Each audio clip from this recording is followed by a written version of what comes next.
So today we're going to talk a little bit about body mechanics. And as you all know from your CNA training, body mechanics is imperative in any clinical situation.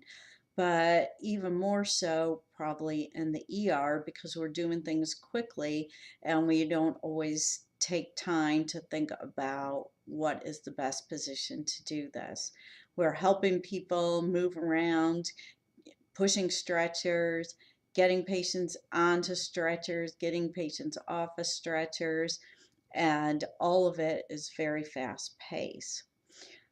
We also need to think, along with our body mechanics, is safety for the patients.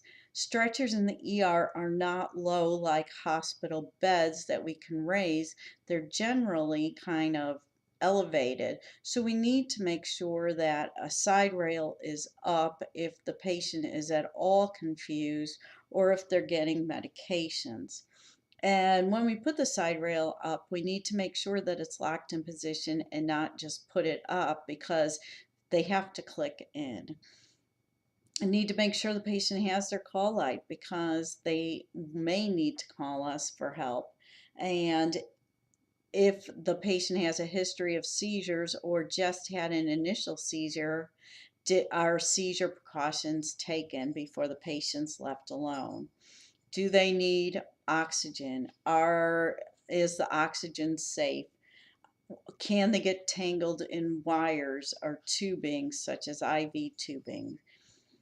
So we need to be very careful. So we can use some devices, call lights that the patient can just hit with their hand if their mobility is decreased, like if they've had a stroke, they can just bang it with their elbow, and we can make sure the side rails are locked. We can make sure the curtains are open so that we can see the patient at all times, and we can make sure they have the things that they need before we leave the room. Now, for ourselves, we need to be careful and make sure that we're bending our knees when we move patients, that we're not lifting with our back. And especially those of us who are a little vertically challenged, such as myself, doing things on an ER stretcher that's high is sometimes very difficult. Things like chest compressions.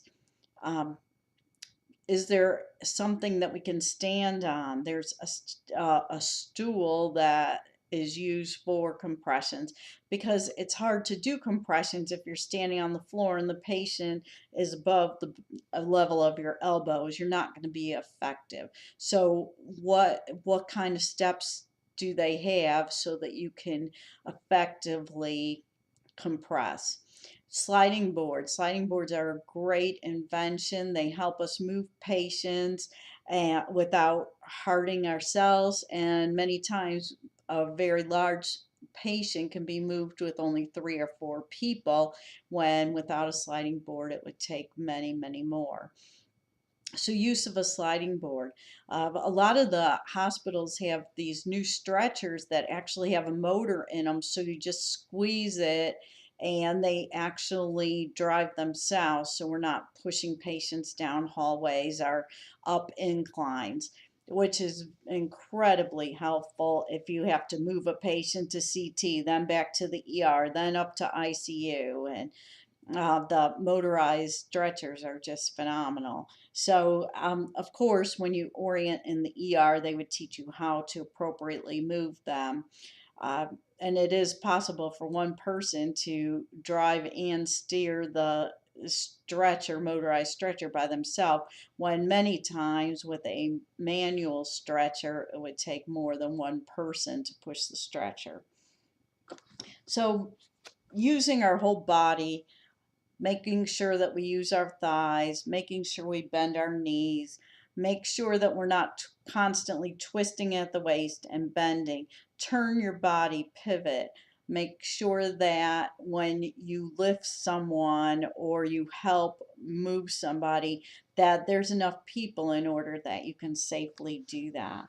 You never want to carry a heavy object far from yourself. You want to have it close to your body. If you look at page 110 in your book, they show you how to move a patient up in bed and also to move the patient from a bed to a stretcher, which you will do when you get the patient up to the room that they're being admitted to. So it's very thorough how they tell you how to do it. And of course, you will learn by practicing in the ER.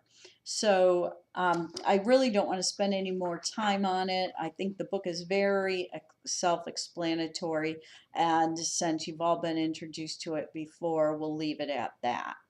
But make sure you review this material because it is imperative that you are safe, because it is very difficult to work as an ER tech or a CNA with a back injury.